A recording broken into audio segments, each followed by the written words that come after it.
पूर्ण परमात्मा पाप कर्म दंड को भी काट सकता है। अभी तक जिस भी संत व महापुरुष से मिले, उन्होंने यही बताया कि पाप कर्म फल भोगने से ही समाप्त होगा। वो प्रभु कौन है जो पाप कर्म को काट देता है, वो काल के बंधन से छुड़वा देता है। उसका क्या नाम है, पूजा की विधि क्या है? कृपया अवश्य सुनिए जगत गुरु तत्वदर्शी संत रामपाल जी महाराज के अमृत वचन। करहो दाना, ये भगवान शंकर जी के तमोगुण से है। तो क्या बताया है कि इन तीनों गुणों से जो कुछ भी हो रहा है, सृष्टि स्थिति और संहार, इसका निमित्त मूल कारण तो मैं हूँ, लेकिन मैं इनमें नहीं, ये मुझ में नहीं, क्योंकि ये इनसे अलग रहता है, अपने पुत्रों से भी गुप्त रहता है। ये काल के पुत्र हैं, रजगुण ब्रह्मा सतगुण विष्णु तमगुण शिव जी। तो ये क्या बता रहा है, आगे देखिएगा। 7वें अध्याय का 13वां श्लोक पढ़ेंगे, 12वां हमने पढ़ लिया। गुणों के कार्य रूप सात्विक राजस तामस, इन तीनों प्रकार के भावों से सारा संसार प्राणी समुदाय मोहित हो रहा है। इन तीनों गुणों से परे मुझ अविनाशी को नहीं जानता। अब कितना कह रहा है कि ये तीनों गुणों के रजगुण ब्रह्मा सतगुण विष्णु तमगुण शिव जी से ही जकड़ी हुई है इनकी बुद्धि। इनसे ऊपर ब्रह्म मुझे भी ना जानते, इनसे अधिक लाभ मैं दे सकता हूँ। आगे देखना 14वें में क्या किया। अध्याय नंबर 7 के श्लोक नंबर हम 14 को पढ़ रहे हैं। क्योंकि यह अलौकिक अति अद्भुत त्रिगुणमयी मेरी माया, रजगुण ब्रह्मा सतगुण विष्णु तमगुण शिव जी के द्वारा फैलाया गया जाल बड़ी दुस्तर है, यानी बड़ी खतरनाक है। परंतु जो पुरुष केवल मुझको निरंतर भजते हैं, वे इस माया का उल्लंघन कर जाते हैं, अर्थात इससे ऊपर उठ जाते हैं, जो ब्रह्म साधना करते हैं। अब 15वें में कहा है, इस माया के द्वारा जिनका ज्ञान आराध आ चुका है, रजगुण ब्रह्मा सतगुण विष्णु तमगुण शिव जी तक जो सीमित है, इन्हीं को इष्ट मानकर पूजते हैं, इनसे आगे किसी की सुनने को तैयार नहीं और किसी की बात को नहीं सुनते। ये देखिए, वे असुर स्वभाव को, राक्षस स्वभाव को धारण किए हुए मनुष्यों में नीच दूषित कर्म करने वाले मूर्ख मूढ़ लोग मुझको नहीं भजते। और फिर अपने बारे में बताता है, मेरी भक्ति भी 4 प्रकार के करते हैं। चतुर्विधा भजन्ते माम जना सुकृत न अर्जुन, आर्त जिज्ञासु अर्थार्थी ज्ञानी च भर्तर सब। अब पहले ये करते हैं कि गीता ज्ञानदाता ने स्पष्ट कर दिया कि मुझे छोड़कर अन्य देवताओं की, रजगुण ब्रह्मा सतगुण विष्णु तमगुण शिव जी की जो पूजा करते हैं और उनकी बुद्धि हरी जा चुकी है, इनसे आगे कोई सुनते नहीं।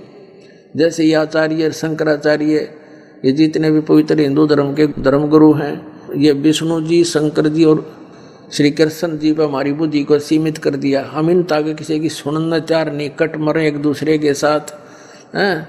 तो कहते हैं राक्षस स्वभाव को धारण किए मनुष्यों में नीच दूषित कर्म करने वाले मूर्ख, ये मेरी भक्ति भी ना करते। ओए होए, अब इनको 4 संज्ञा दे दी एक श्लोक में।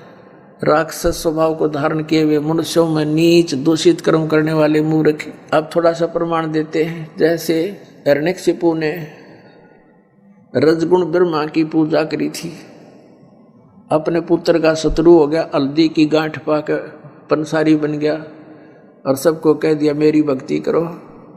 अपने पुत्र का शत्रु हो गया, जुल्म गुजारे। फिर परमात्मा ने आकर उसकी छाती तोड़ी, कुत्ते वाली मौत मरा, राक्षस कहलाया रजगुण ब्रह्मा का उपासक। फिर तमगुण शिव जी का उपासक था रावण, कैसा दूषित कर्म किया, अपनी ही माता को उठा लाया, पत्नी बनाने की चेष्टा करने लगा, सीता को उठा लाया, यानी शिव का पुजारी। उसके बड़े भाई विष्णु की पत्नी ने उठा लाया। बता अकल। तो इससे दूषित कर्म और क्या करेंगे। दूषित कर्म करने वाले मूर्ख राक्षस स्वभाव को धारण किए मनुष्यों में नीच।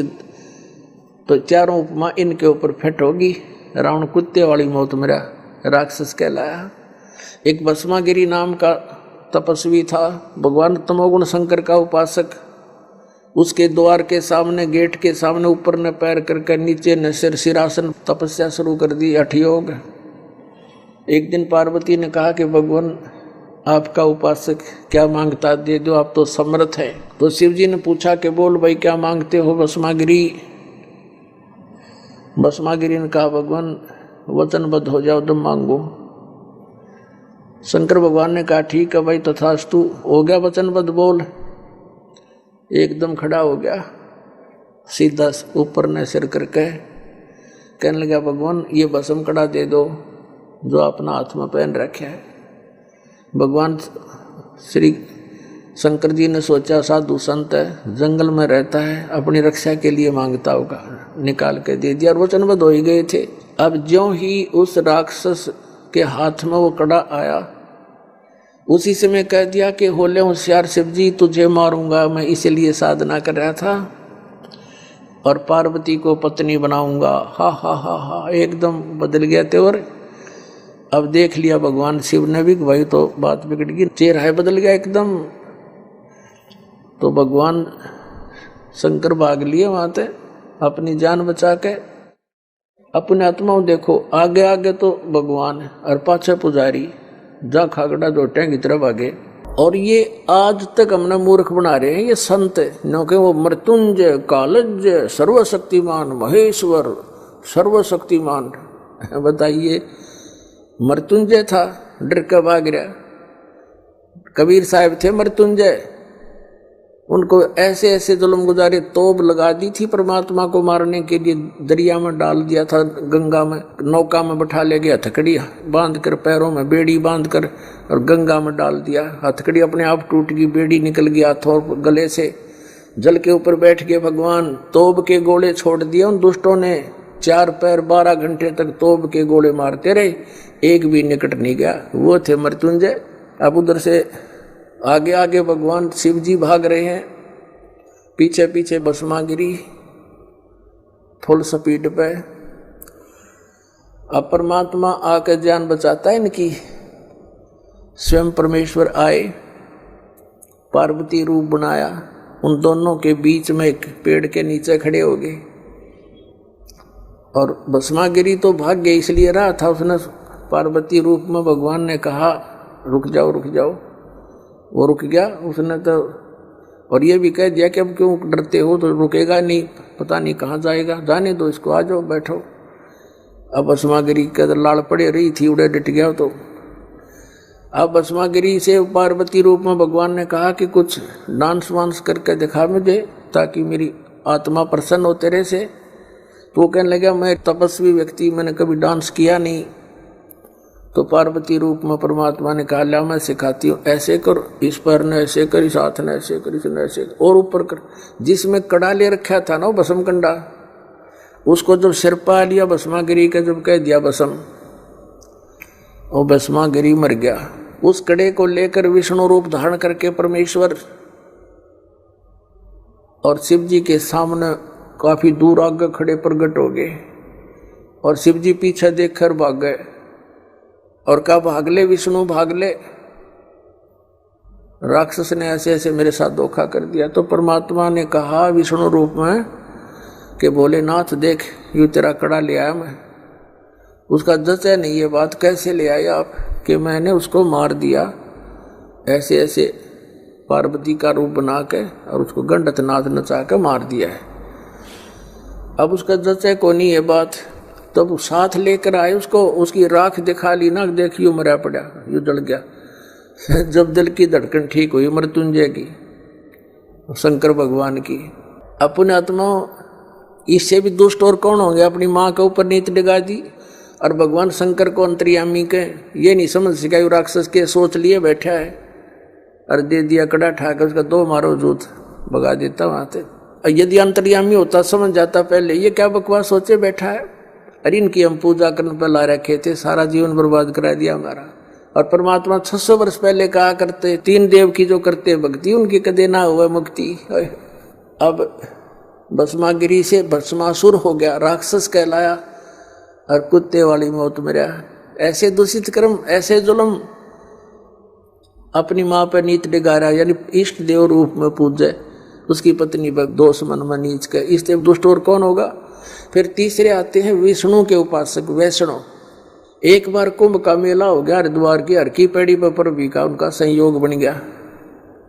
तो वहां पर ये गिरिपुरी, नागा, नाथ, सन्यासी, वैष्णव, ये अपने अपने ग्रुप में इकट्ठे हो जाते हैं। नागा का अलग ग्रुप, सन्यासियों का अलग, वैष्णवों का अलग, नाथों का अलग, कनपाड़े नाथ न्यारे। ये नागा तो हैं भगवान तमोगुण शिव के उपासक, और वैष्णव साधु हैं ये भगवान विष्णु सतोगुण के उपासक। इनका एक समय निर्धारित होता है, घंटे आध घंटे का जितना भी होता है, कि उसके दौरान जो नहा लिया सो नहा लिया, ये मानते हैं कि उसका कल्याण हो गया। अब गए थे कल्याण करवाने, और फिर क्या हुआ उनका वहां पर, अब स्नान करने का जो समय आ गया, उनका पर भी लगनी थी कुंभ के मेले की, तो सभी अपने अपने ग्रुप में चल पड़ते हैं। नागा अलग से, वैष्णव अलग से, नाथ न्यारे, सन्यासी भिन्न अपने अपने खेमे में चल पड़ते। तो सबसे पहले नागा पहुंच गए, कति नंगे रहते हुए, और वो हरकी पैड़ियों पर सब जगह खड़े हो गए, नहाने की पोजीशन पकड़ गए। पीछे से वैष्णु साधु आगे, सतोगुण विष्णु जी के उपासक। उन वैष्णव ने कहा कि नागाओं, पहले हम स्नान करेंगे, हम सर्वश्रेष्ठ हैं, तुम बाद में नहाना। अब नागा कहने लगे नहीं, हम सर्वश्रेष्ठ हैं, हम त्यागी और बैरागी हैं, हम नहीं इच्छा रहते, हम वस्त्र भी धारण नहीं करते, हम बिल्कुल निर्लेप है। तो विष्णु के उपासक वैष्णु साधु कहने लगे, शरण फेरो, तुम टट्टी के हाथ धोते नहीं, राख लपेटे आंडो, गधे की तरह लोट मारो, आज तुम प्रथम नहाने वाले हो गए, पहले हम नहाएंगे, तुम बाहर आओ। अब ये वचन सुनकर अब वो तमोगुण के पुजारी हो गए उल्टे, और पकड़ लिए उनके सर के वो जटा, पकड़ पकड़ कर वो उसके पकड़ रहे, और वो उसकी लट्ठम लट्ठा, मुक्का मुक्का बुड़क के काटे, मुखों से काटे, फिर तलवार निकाल जाए, कटारी मारे, एक दूसरे के छुर्रे गोप दे। 25,000 ये त्रिगुण उपासक ये कट कर मर गए वहां पर। हर की पैड़ियों पे गंगा का पानी लाल बना दिया, लाश उसके अंदर 100 बहा दिए नरे। तो इसके विषय में सूक्ष्म वेद के अंदर परमात्मा ने कहा है, तीर तुपक तलवार कटारी जमदड़ जोर बदावे है, हर पैड़ी हर हेत न जाण्या वहां जा तेग चलावे, काटे शीस नहीं दल करुणा ये जग में साध कवावे हैं, जो जन इनके दर्शन को जावे उनको भी नरक पठावे। अब क्या बताते हैं कि तीर कटारी तलवार ठोके एक दूसरे में, और ये तीर तुपक तलवार कटारी नौके जम धड़ जोर बधावे हैं, यानी कति डट के युद्ध किया उन्होंने। और हर पैड़ी हर हेत नहीं जाण्या वहां जा कर चलावे हैं। भगवान हर पैड़ी कवे, भगवान का प्रेम भी नहीं, और आपस में कटका मर गए वहां पर। काटे शीस नहीं दल करुणा ये जग में साध कवावे हैं, इनका इतनी दया नहीं, राक्षस से भी बुरे ये। काटे शीस नहीं दल करुणा ये जग में साध कवावे हैं, और जो जन इनके दर्शन को जावे, ऐसे व्यक्तियों के पास जो जागा उनको यही पाठ पढ़ाओगे कटने और मरने का, तो उनको भी नरक पठावे। तो पुण्यात्माओं, परमात्मा 600 वर्ष पहले कहा करते, गुण तीनों की भक्ति में ये भूल पड़ो संसार, कहे कबीर निज नाम बिना कैसे उतरो पार, तीन देव की जो करते भक्ति उनकी को देना होवे मुक्ति। अपने आत्मा परमात्मा ये कहा करते कि उन्होंने ये नहीं कहा कि ये हमारे ब्रह्मा विष्णु महेश तुम्हारे दुश्मन नहीं बताए, ये अपने भाई बहन हैं और काल का फंस गई अच्छी आत्माएं हैं, इनको बना दिया यहाँ का चौधरी, इनकी मृत्यु होगी जब इनको गधे बना के छोड़ देगा और नए तैयार कर लेगा। आप मत, ये तो हमारा दुरुपयोग कर रहा है। और दुर्भाग्य उन देवताओं का, ब्रह्मा विष्णु महेश का, जो आज स्वर्ग में बैठे हैं, उनके हाथ से ये प्राइम टाइम निकल गया इनका, जो आज आपको प्राप्त हो रहा है, ये समय है। अब कबीर परमेश्वर से परिचित होकर आदरणीय गरीबदास साहिब जी, परमात्मा कबीर जी आदरणीय गरीबदास साहिब जी को सतलोक लेकर गए थे। वह सब सतीथि से परिचित कराकर, ब्रह्मा विष्णु महेश की सतीथि से परिचित कराकर वापस छोड़ दिया।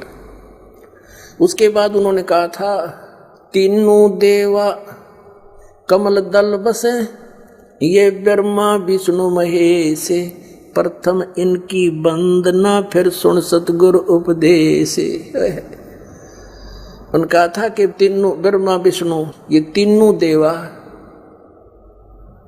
कमल दल में बसते, हमारे कमलों में, इन दलों में अंदर रहते हैं, और प्रथम इनकी वंदना, ये मंत्र जो करते हैं हम इनकी साधना करते हैं, और फिर सुन सतगुरु उपदेश, सतगुरु के ज्ञान को सुनो और उसका पूरा कंप्लीट कोर्स लो, तब ये बात बनेगी।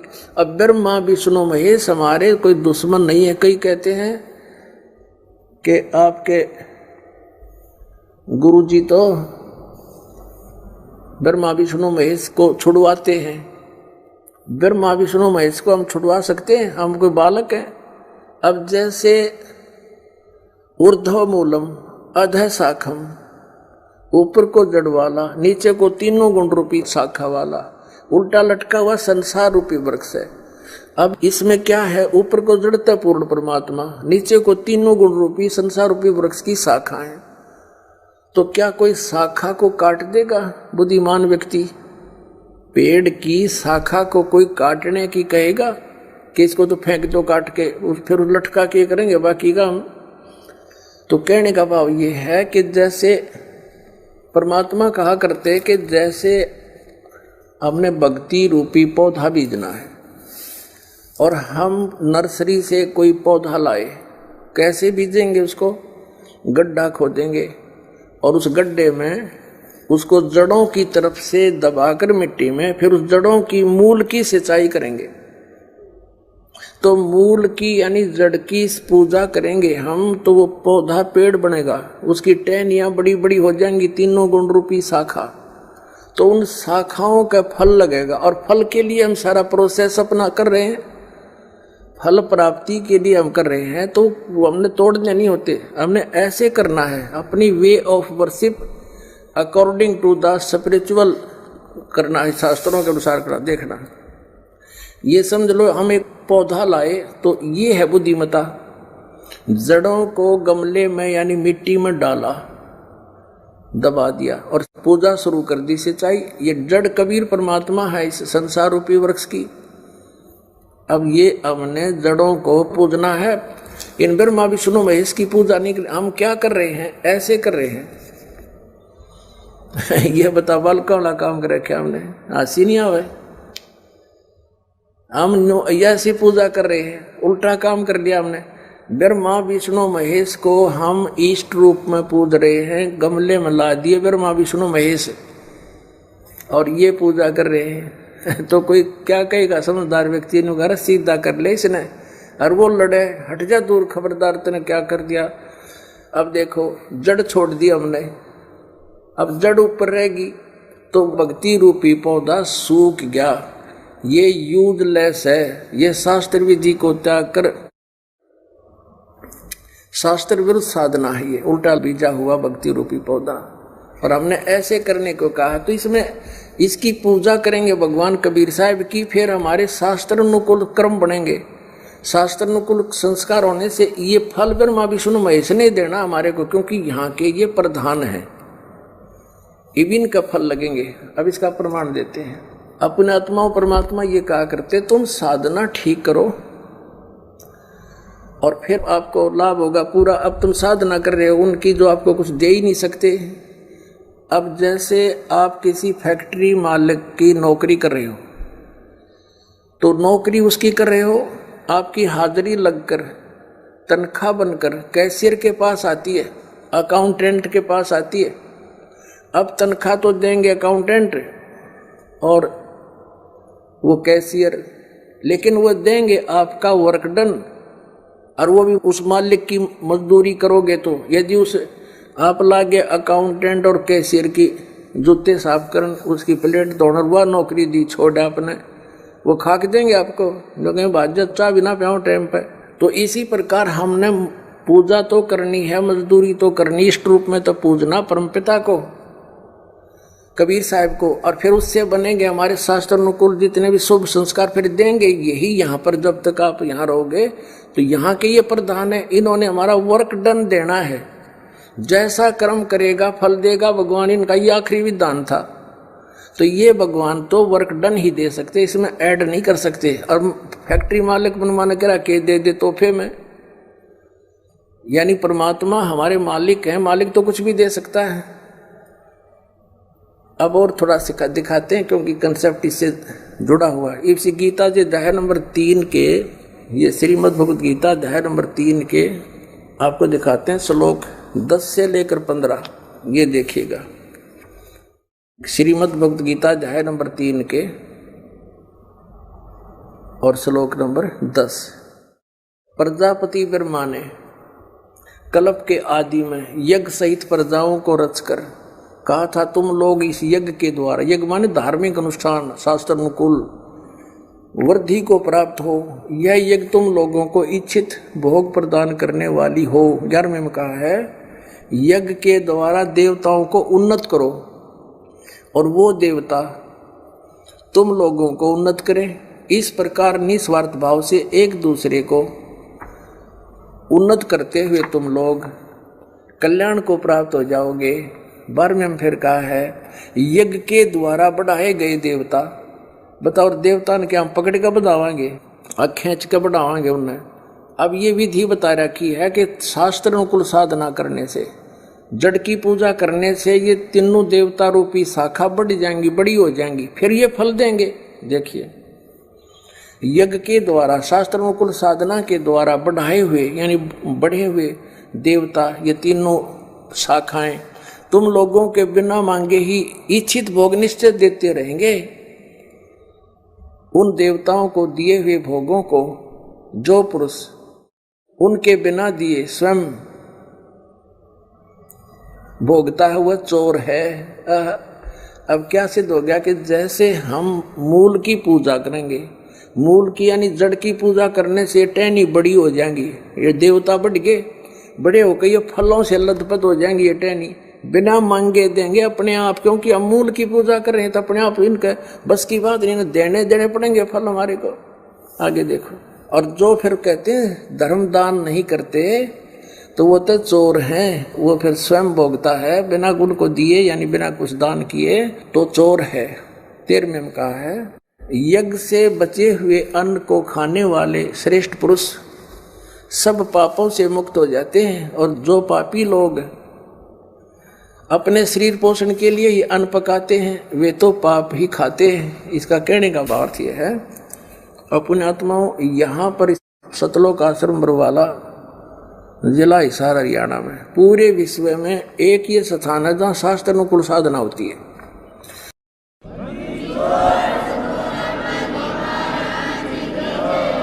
ये क्या बता रहे हैं, यज्ञ से बचे हुए अन्न को खाने वाले श्रेष्ठ पुरुष संत यानी अच्छी आत्मा तो सब पापों से मुक्त हो जाते हैं। हम सबसे पहले परमात्मा का भोग निकालते हैं, भोजन का भी, हलवे का प्रसाद बन कराता वो भी, उसको भगवान के भोग लगाकर फिर शेष अन्न को वितरित किया जाता है। तो ये कहते हैं यज्ञ से बचे हुए अन्न को खाने वाले संत, साधु संत भक्त, यज्ञ से बचे हुए अन्न को खाने वाले संत है यानी साधु संत भक्त आत्माएं, अच्छी आत्माएं सब पापों से मुक्त हो जाते हैं। अब कहने का भाव ये है कि यहाँ पहले भगवान को भोग लगा के शेष बचे हुए अन्न को उसके बच्चों को वितरित किया जाता है, वो महापाप नाशक बन जाता है। तो यहाँ आओगे तो सारी साधना मिल लगेगी आपने, तो सब पापों से मुक्त आप होगे। ज्ञान सुनोगे, धर्म यज्ञ, ज्ञान यज्ञ, प्रणाम यज्ञ, सारी यज्ञ, सब साधना, पूरा ट्रीटमेंट दिया जाएगा। फिर कहते हैं जो दान धर्म नहीं करते हो तो चोर हैं भगवान के। जिन हर की चोरी करी और गए राम गुण भूल, ते बिदना बागुल किए वो फिर झूले उल्टी झूल। कहते हैं जिन हर की चोरी करी, भगवान ने जो आपको दान दिया है, धन आपके संस्कार में, उसको आगे दान जो नहीं करता वो तो चोर बताया भगवान का। तो फिर क्या बताते हैं देखिएगा, आगे इसमें निष्कर्ष निकल रहा है। 3रे अध्याय का हमने ये 13वां श्लोक पढ़ लिया। यज्ञ से बचे हुए अन्न को खाने वाले श्रेष्ठ संत, संत माने आप अच्छी आत्माएं, सब पापों से मुक्त हो जाते हैं। और जो पापी लोग अपना केवल कमाया और खाया वहीं तक सीमित हैं, वो तो पाप को खाते हैं। अब 14 और 15 में एक निर्णायक ज्ञान दे दिया। पहले इनका अनुवाद पढ़ाएंगे इंजीनियरों का, फिर समझ में आएगा। संपूर्ण प्राणी अन्न से उत्पन्न होते हैं। अन्न की उत्पत्ति वृष्टि से होती है, वृष्टि यज्ञ से होती है। यज्ञ इसका अर्थ है शास्त्र अनुकूल कर्मों से जो होता है वो विहित कर्मों से उत्पन्न होने वाले हैं, यज्ञ यानी धार्मिक अनुष्ठान। और कर्म समुदाय को तो ब्रह्मो उद्भवम, इन्होंने ब्रह्म का अर्थ वेद कर दिया है। कोई बात हुई? ब्रह्म का अर्थ वेद कर दिया। ये लिखना था कि देखो हम यहाँ पर आए इस काल के लोक में, तो हमने कर्म करके ही मिलेगा, ना कति नहीं मिले। तो कहते हैं ये कर्म लगाए ब्रह्म ने बनाया विधान यहाँ का, और ब्रह्म की उत्पत्ति हुई परम अक्षर ब्रह्म से, उस परमात्मा से, सच्चिदानंद घन ब्रह्म से। इसका अर्थ तो ये है, लेकिन इन अज्ञानियों ने कुछ ज्ञान तो था नहीं, सारे उल्टे अडंगे अड़ा दिए। ये देखिएगा, कर्म समुदाय को तू वेद से उत्पन्न नहीं, ब्रह्म से उत्पन्न हुए। और ब्रह्म अक्षरम उद्भवम अविनाशी परमात्मा से, यहाँ ब्रह्म लिखना था, ब्रह्म ये काल अविनाशी परमात्मा से उत्पन्न हुआ जान।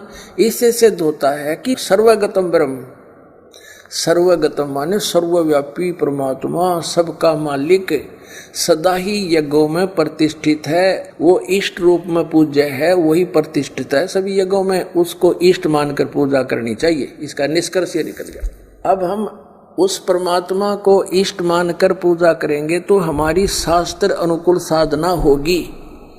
और इसमें कहा है कि सारा जो शास्त्र अनुकूल साधना करने से हमारे शुभ संस्कार बनेंगे। ये भक्ति रूपी पौधा बड़ा होगा, ब्रह्मा विष्णु महेश के पास हमारे संस्कार जाएंगे, और ये बिना मांगे आपको देंगे, आपको बिना मांगे देंगे। जैसे फल लदपत हो गए टहनिया के, आप भी खाओ, रिश्तेदार भी ले जाओ, और पड़ोसी भी तोड़ ले जाओ, तो भी समाप्त ना हो।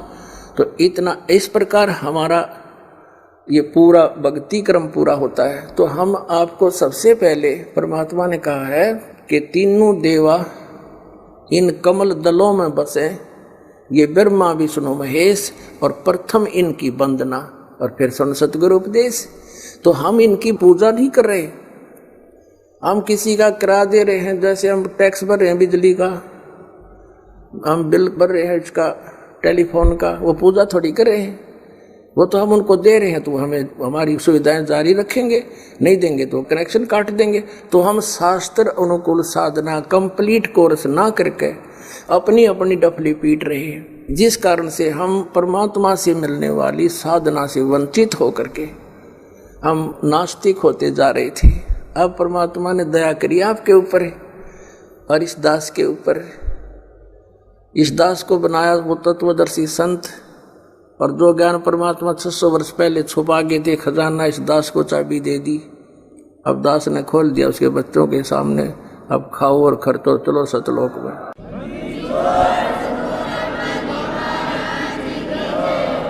परम पिता परमात्मा पूर्ण ब्रह्म सर्व सृष्टि रचनहार कबीर परमेश्वर जी की असीम रजा से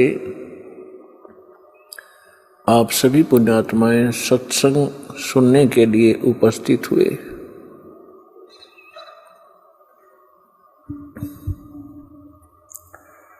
इस विश्व के अंदर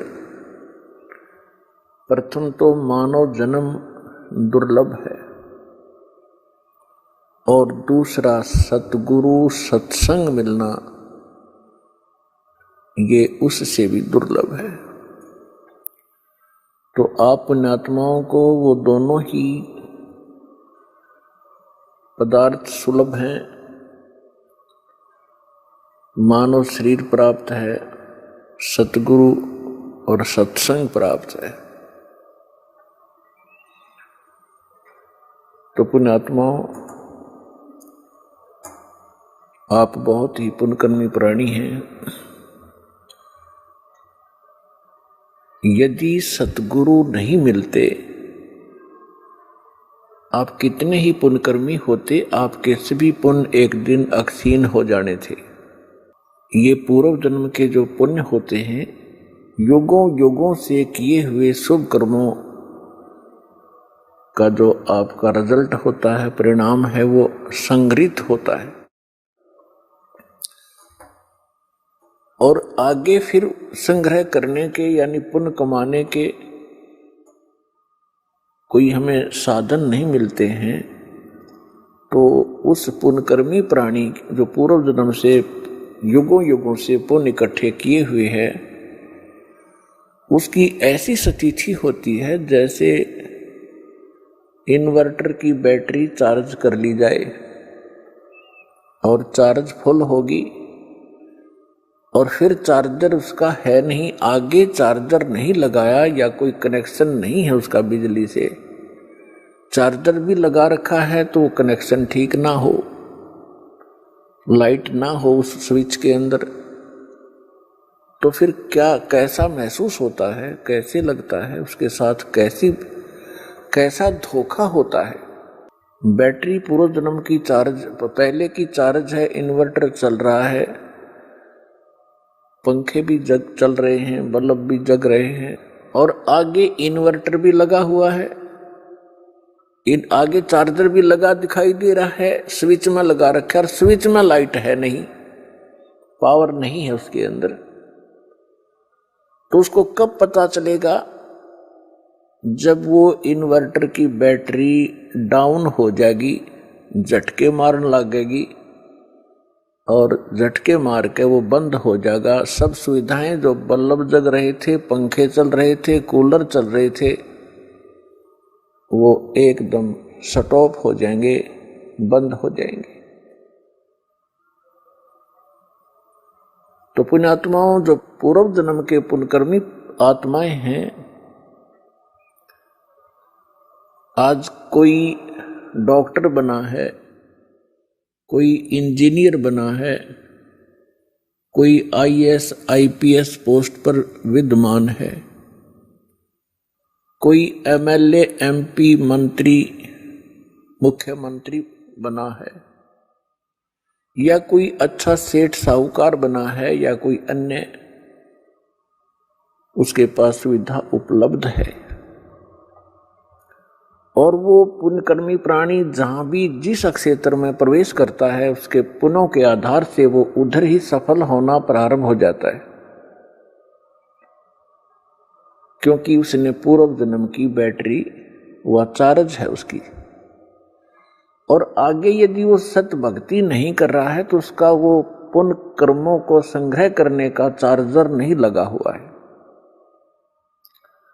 और गलती से वो कोई साधना कर रहा है या कोई संत गुरु बना रखा है, उसके बताए अनुसार जो साधना कर रहा है, तो वो चार्जर ठीक नहीं, उसमें लाइट है नहीं। परिणाम के तौर पर उदाहरणार्थ आपको बताते हैं कि गीता अध्याय नंबर 16 के श्लोक नंबर 23 और 24 में ये स्पष्ट किया है कि अर्जुन, शास्त्र विधि को त्याग कर जो मनमाना आचरण करते हैं, यानी मनमानी पूजाएं करते हैं, उनको न सुख होता है, न उनको कोई सिद्धि प्राप्त होती है, और न ही उनकी परम गति होती है, अर्थात यूजलेस।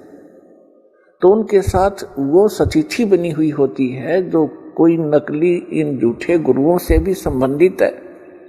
उसको लग रहा है कि मैंने चार्जर लगा रखा है, लेकिन वो चार्जर ठीक ठिकाने नहीं लगा हुआ है, वो गलत स्थान पर लगा हुआ है। अब जब तक उसके पुण्य चलेंगे और उसको सभी सुविधाएं उपलब्ध रहेंगी, और ये सोच रहा होगा वो व्यक्ति जो धार्मिक प्रवृत्ति का है कि मैं जो पूजाएं कर रहा हूं, जो साधना कर रहा हूं, या तो कोई गुरु बनाकर किसी संत पंथ में जाकर, या वैसे अपना कोई देवी देवता मनाकर जो भी वो आध्यात्मिक क्रियाएं करता है, वो ये सोच रहा होता है कि मुझे इन्हीं क्रियाओं से ये लाभ मिल रहा है। अब उस स्थिति में उसको कोई हमारा भक्त जाकर समझाने की चेष्टा करे कि आपकी भक्ति ठीक नहीं, आपके साधन जो है भक्ति के ये व्यर्थ हैं, तो वो व्यक्ति बिल्कुल मानने को तैयार नहीं, क्योंकि उसको अध्यात्म ज्ञान का अभाव है।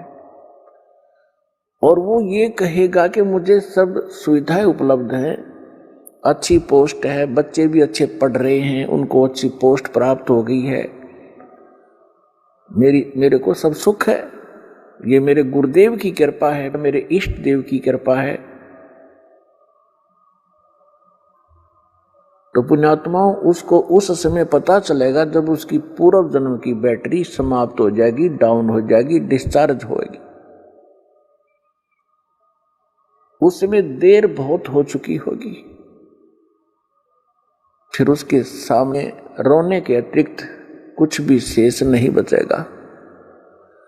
इसके लिए दास बार बार प्रार्थना कर रहा है कि कम से कम जो दास आपके गुरुजी के विषय में, आप जी की साधना के विषय में कोई टिप्पणी कर रहा है, आप उसको आलोचना मानते हो, उस आलोचना को कम से कम कंपेयर कर लो कि ये सिरफरा व्यक्ति क्यों बार बार हमारी साधनाओं को गलत बता रहा है, इस उद्देश्य से देख लो।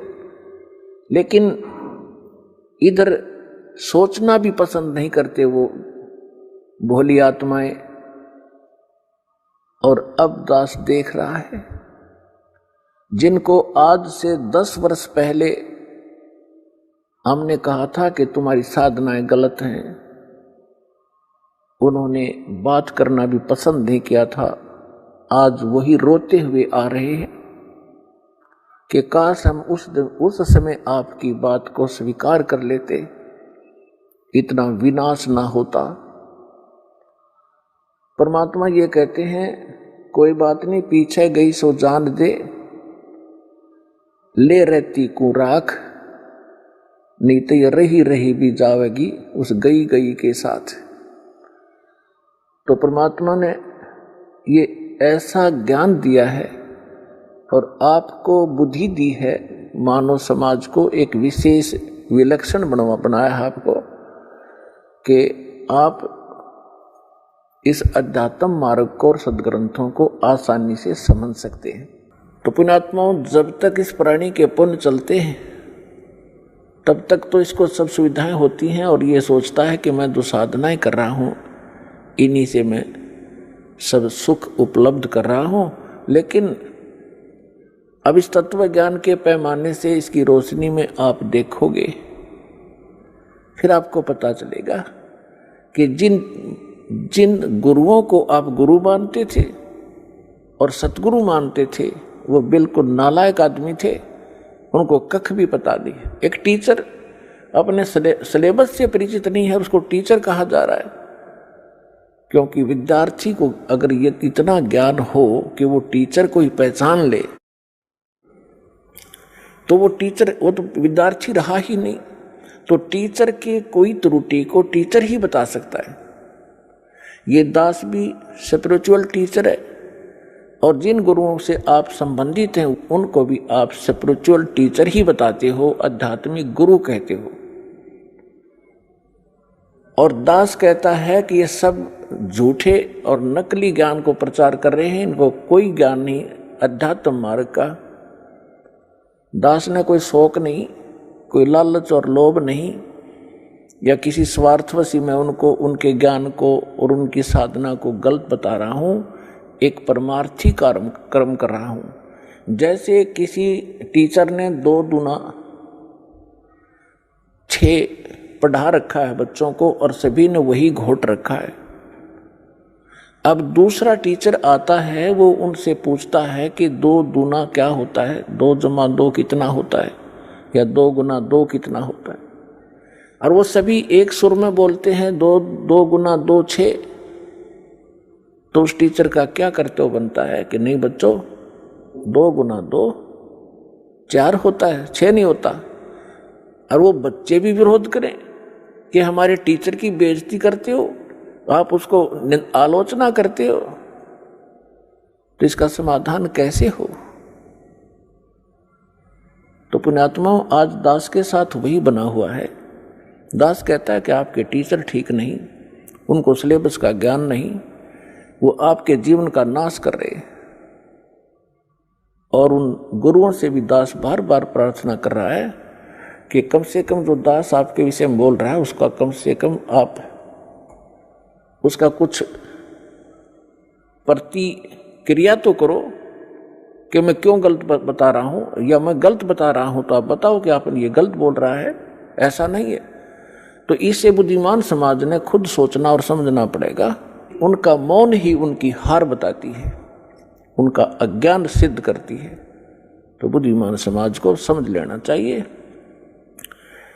और इस यथार्थ ज्ञान को शीघ्र ग्रहण करना चाहिए। परमात्मा कहते हैं कि मानुष जन्म दुर्लभ है, ये मिले न बारंबार, तरवर से पत्ता टूट गिरे वो बोर न लगता डर। मानुष जन्म की कितनी कीमत बताई है, एक श्वास की कितनी कीमत है। कहता हूं कहीं जात हूं, कहूं बजा के ढोल, श्वास जो खाली जात है ये 3 लोक का मोल। आइए अब हम उन श्रद्धालुओं के अनुभव जानते हैं जो जगत गुरु तत्वदर्शी संत रामपाल जी महाराज जी से दीक्षा प्राप्त कर चुके हैं तथा उनके द्वारा बताए गए भक्ति मार्ग पर चल रहे हैं। क्या नाम है गुड़िया आप जी का? मेरा नाम कोयल भारती। गुड़िया कहाँ से आए हैं आप? मैं बठिंडा पंजाब। परम संत सतगुरु रामपाल जी महाराज की शरण माने से पहले आप कौन सी भक्ति करते थे? परम संत सतगुरु रामपाल जी महाराज जी की शरण में आने से पहले मैं डेरा सच्चा सौदा तथा अन्य देवी देवताओं की भक्ति किया करती थी। तो जो आप डेरा सच्चा सौदा की भक्ति करते थे, कहाँ से, किस संत से आपने नाम उपदेश लिया हुआ था डेरा सच्चा सौदा में? मैंने डेरा सच्चा सौदा से गुरमीत राम रहीम जी से नाम ले रखा था। तो संत गुरमीत सिंह जी राम रहीम जी ने आपको क्या नाम दान दिया था भक्ति करने के लिए? सतपुरुष अकाल मूरत सब स्वरूपी राम। तो जो आप मंत्र बता रहे हैं, जो डेरा सच्चा सौदा के संत गुरमीत सिंह जी ने आपको दिया था, सतपुरुष अकाल मूरत सब स्वरूपी राम, इस मंत्र का आपने कितने दिन तक जाप किया? करीब 10 साल तक। तो 10 साल तक जो आपने इस मंत्र का जाप किया, उससे आपको क्या लाभ मिला? मुझे अभी तक कुछ लाभ नहीं हुआ था, बहुत ज़्यादा कठिनाई आ रही थी। मेरे भाई का उधरी डेरा सच्चा सौदा में ही एक्सीडेंट हो गया था, बहुत ज़्यादा परेशानी हो गई थी, लेकिन हमें कोई लाभ नहीं हुआ था। तो कैसे भक्ति करते थे आप, कैसे जाप करते थे इस मंत्र का? हम बैठ के चिट्टा कपड़ा सिर पे लेके और फिर नाम जपा करते थे। गुड़िया, परम संत सतगुरु रामपाल जी महाराज की शरण में कैसे आए आप? संत सतगुरु रामपाल जी महाराज जी की शरण में इस तरह ही मेरे पिताजी ने नाम ले रखा है। उन्होंने मुझे ज्ञान गंगा पुस्तक दी, वो कह रहे ये पढ़ के आप नाम दीक्षा लेने की वो करना। लेकिन फिर मैंने करीब 5 दिन तक मेरे पास वो किताब रखी रही, पर मैंने पढ़ी नहीं। मैं क्या मेरे को लगता है मेरा डेरा सच्चा सौदे वाला ही सही है। जब पता नहीं मेरा स्कूल से आके ये एकदम मन करने लग गया कि मैं ये किताब पढूं, मैंने फिर वो ज्ञान गंगा पुस्तक उठाई। पहले मैंने कलयुग में सतयुग पढ़ा, मेरे को बड़ी हैरानी हुई। मैं क्या मैंने इतने दिनों तक ये ज्ञान गंगा पढ़ी नहीं। फिर मैंने बहुत पढ़ा, उसे 5 दिन तक मैंने लगातार पढ़ी, मुझे बहुत ज़्यादा ज्ञान हो गया। फिर मैंने अपने पिताजी से कहा, पिताजी मुझे तो अब नाम दीक्षा लेके आनी है। भैया, जैसे आप बता रहे थे कि पहले आप डेरा सच्चा सौदा से जुड़े हुए थे 10 साल तक, संत गुरमीत सिंह जी राम रहीम ने आपको 3 मंत्र का जाप दिया था, सतपुरुष अकाल मूरत सब स्वरूपी राम। उसका आपने 10 वर्ष तक जाप किया, आपको कोई लाभ नहीं मिला। फिर आप परम संत सतगुरु रामपाल जी महाराज से आपने नाम उपदेश लिया। तो जो सत भक्ति परम संत सतगुरु रामपाल जी महाराज ने आपको दी है, उस भक्ति से आपको क्या लाभ मिला? उस भक्ति से तो मुझे सबसे बड़ा ये लाभ हुआ कि गुरुजी मुझे सतलोक लेकर गए। सतलोक में जब मैं सिमरन प्रथम मंत्र मिला था, तब मैंने प्रथम मंत्र पहले मैंने जब नाम दीक्षा ली थी, मैं इतना मंत्र नहीं कर पाई थी, मुझसे ज़्यादा हो नहीं पाया करता था। लेकिन जब से स्कूल की छुट्टियां पड़ी मेरा मन और ज़्यादा बढ़ता चला गया भक्ति करने पे। मैं क्या मेरे को भक्ति करनी चाहिए। जब से मैंने 8 साल की लड़की का सतलोक के बारे में वो सुना इंटरव्यू, मुझे भी थोड़ी सी भक्ति तेज़ होने लगी। मैं क्या अगर वो भी जा सकते हैं तो हम भी जा सकते हैं। मैंने फिर अच्छी तरह छुट्टियों में बहुत भक्ति करी। फिर 16 तारीख को बुधवार को मेरी इतनी भक्ति तेज़ होगी कि महाराज जी, मैं प्रथम मंत्र कर रही थी, तब माला कर रही थी, तब मुझे सिर्फ एक ही चीज़ दिखाई दे रही थी। कबीर साहब उधर खड़े साइड में खड़े हुए, इधर स्वामी रामदेव महाराज, सारे जने खड़े हुए। सारे जने जब महाराज कबीर साहब जी के पास जाते तो उनका रूप धारण कर लेते थे कबीर साहब का। मुझे जब भी मैं माला कर रही थी, एक मोती बढ़ा रही थी, मुझे यही सब दिखाई दे रहा था। मैंने अपने भाई से बताया, मेरा भाई कहता क्या कोई पता नहीं, तू करती रह माला, कोई पता नहीं, कुछ भी हो सकता है।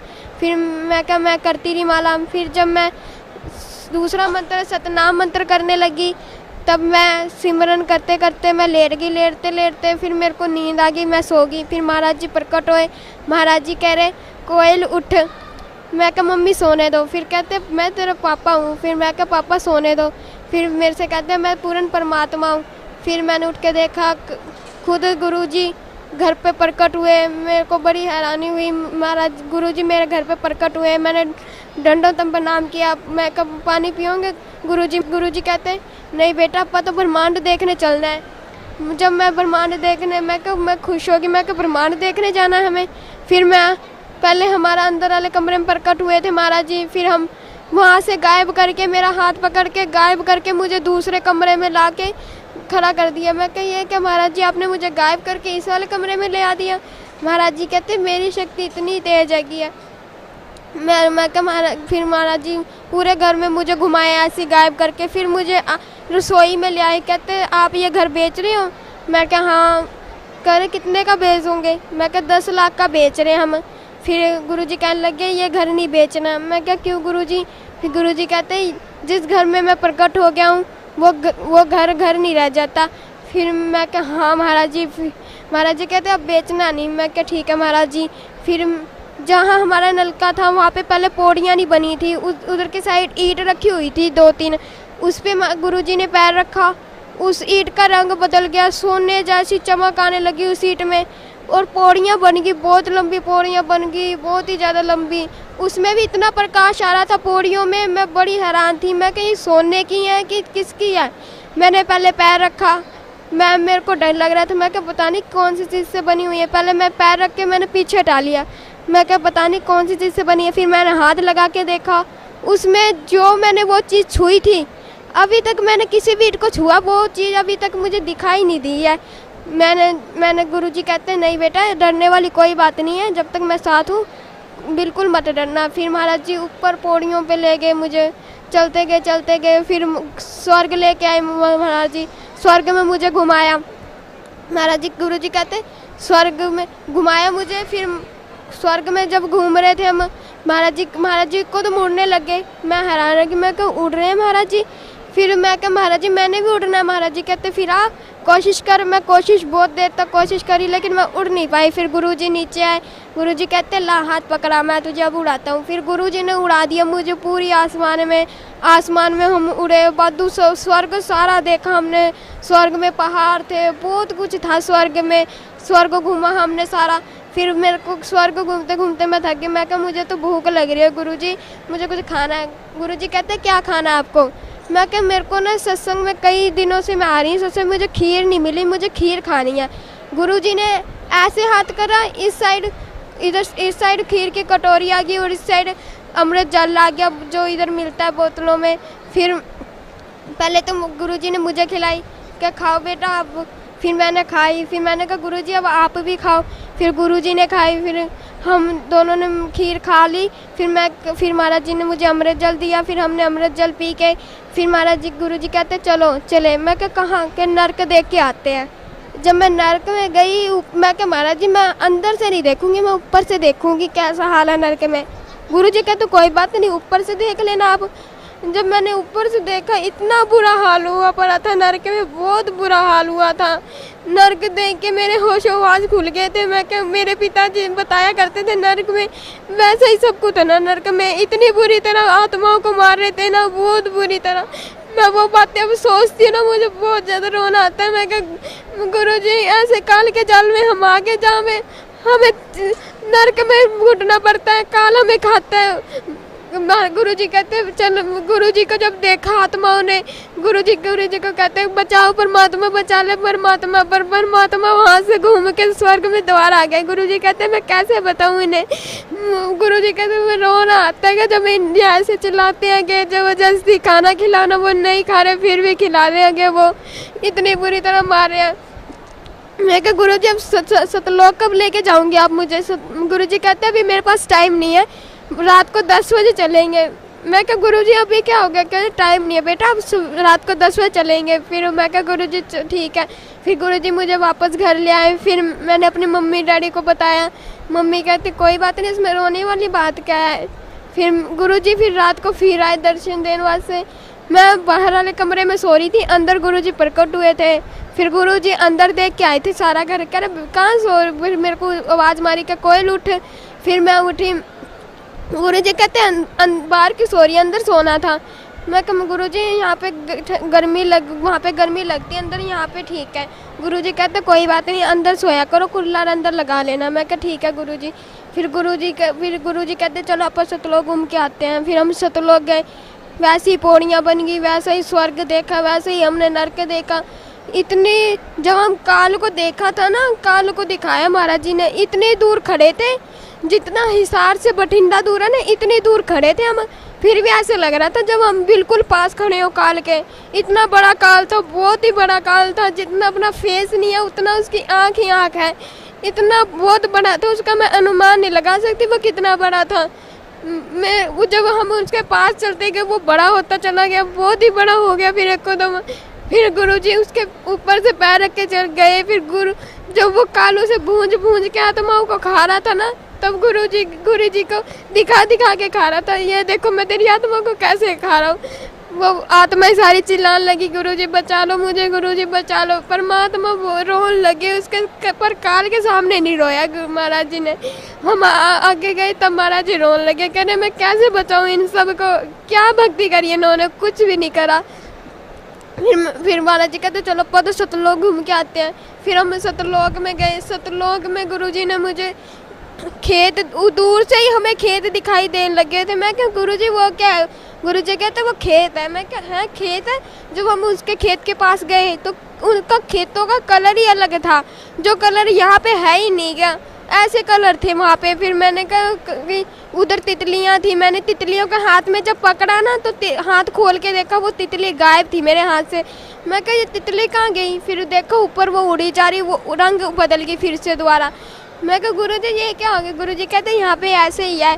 फिर हम और आगे गए। फिर वहाँ पे हमने पहाड़ देखे, मानसरोवर देखा, हमारा खुद का घर देखा हमने। फिर मुझे महाराज जी ने अपना सिंहासन दिखाया, इतना बड़ा सिंहासन, बहुत बड़ा सिंहासन, उसमें भी हीरे मोती लगे हुए, पहाड़ों की साइड में भी हीरे मोती लगे हुए थे, घरों में भी हीरे मोती। इतना अच्छा था ना, बहुत ही ज़्यादा अच्छा था। गुरुजी तो सिंहासन की तरफ जाने लगे। मैं कहा गुरुजी आप कहाँ जा रहे हो। गुरुजी कहते मैं तो अपने सिंहासन पे जा रहा हूँ। मैं फिर मुझे सतलोक कौन दिखाएगा। फिर गुरुजी कहते कोई बात नहीं, आपको सतलोक कोई ना कोई दिखा देगा, आप आगे जाके देख लेना।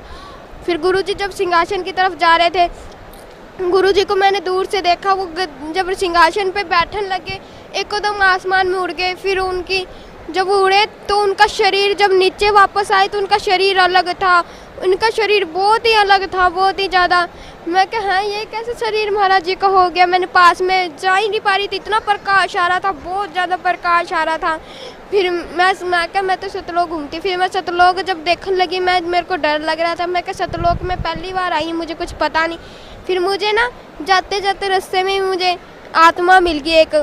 वो आत्मा में इतना रौनक थी, इतना प्रकाश था, बहुत ज़्यादा। उसका जो शरीर था वो अलग था, वो ना स्त्री थी ना पुरुष था, कुछ भी नहीं था, पता ही नहीं चल रहा था वो स्त्री है कि पुरुष है, कुछ भी पता नहीं चल रहा था मुझे।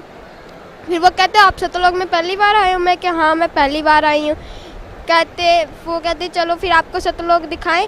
मैं कहा हाँ चलो। फिर हमने सतलोक पहले पैदल से ही देखा। पैदल में हमने घर देखे, मैंने खुद का घर देखा, घर देखा, मानसरोवर देखा, सारा पैदल वाला देख लिया। फिर वो कहती चल वाहन में घूमने चलते हैं। मैं कहा वाहन में आप गिर नहीं जाएंगे? वो कहती नहीं गिरते। मैं वाहन में पहले तो मैं बैठ गई।